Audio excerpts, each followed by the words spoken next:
ஆச்சி பாதாம் ட்ரிங்க். ஆச்சி பாதாம் ட்ரிங்க் ஒன்னு வாங்கினா ஒன்னு ஃப்ரீ. பழனி முருகன் கோயில் பங்குனி உத்திர திருவிழாவையொட்டி மாலை நடைபெறும் தேரோட்ட நிகழ்வில் பங்கேற்க திரளான பக்தர்கள் வருகை தந்துள்ளனர். இது குறித்த கூடுதல் விவரங்களை நமது செய்தியாளர் ஹரிஹரசுதன் வழங்க கேட்கலாம். வணக்கம் ஹரிஹரசுதன். பங்குனி உத்திர திருவிழாவிற்கு பழனி முருகன் கோயிலில் எத்தனை பக்தர்கள் அங்கு குவிந்திருக்கின்றனர்? பக்தர்களினுடைய வசதிக்காகவும் பாதுகாப்பிற்காகவும் எத்தகைய ஏற்பாடுகள் செய்யப்பட்டிருக்கிறது? கனகதரா அறுபடை வீடுகளில் மூன்றாம் படை வீடான பழனியில் பங்குனி உத்திர திருவிழா கடந்த 5ஆம் தேதி கொடியேற்றத்துடன் தொடங்கியது.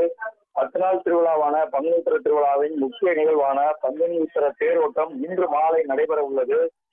உத்திர நட்சத்திரமான இன்று தேரோட்ட திருவிழாவில் கலந்து கொள்வதற்காக தமிழகம் முழுவதும் இருந்து ஆயிரக்கணக்கான பக்தர்கள் பழனிக்கு தீர்த்தக்காவடியுடன் வந்த வண்ணம் உள்ளனர்.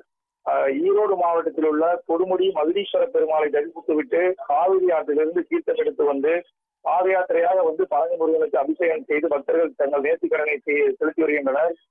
மலையடிவாரத்தில் தீர்த்தக்காவடிகளை சுமந்தபடி பக்தர்கள் ஆட்டப்பாடுகளுடன் முருகனை தரிசித்து வருகின்றனர். இன்று மாலை 4:30 மணி அளவில் அடிவாரம் கிரிவல பாதையில் நடைபெற உள்ள தேரோட்ட நிகழ்ச்சி முன்னிட்டு ஆயிரக்கணக்கான பக்தர்கள் குவிந்த வண்ணம் உள்ளனர். பக்தர்களின் வசதிக்காக ஆங்காங்கே தங்கும் இடம், கழிப்பறை வசதி, சுகாதார வசதி, நடமாடும் 108 ஆம்புலன்ஸ் உள்ளிட்ட வசதிகள் செய்யப்பட்டுள்ளது. தொடர்ந்து பக்தர்களுக்காக அன்னதானம் வழங்கும் ஏற்பாடும் சிறப்பு ஏற்பாடுகளும் செய்யப்பட்டுள்ளது. பக்தர்களின் பாதுகாப்பு கருதி 1000க்கும் மேற்பட்ட போலீசார் பாதுகாப்பு பணியில் ஈடுபட்டுள்ளனர். விவரங்களை வழங்கியமைக்கு நன்றி ஹரிஹரசுதன்.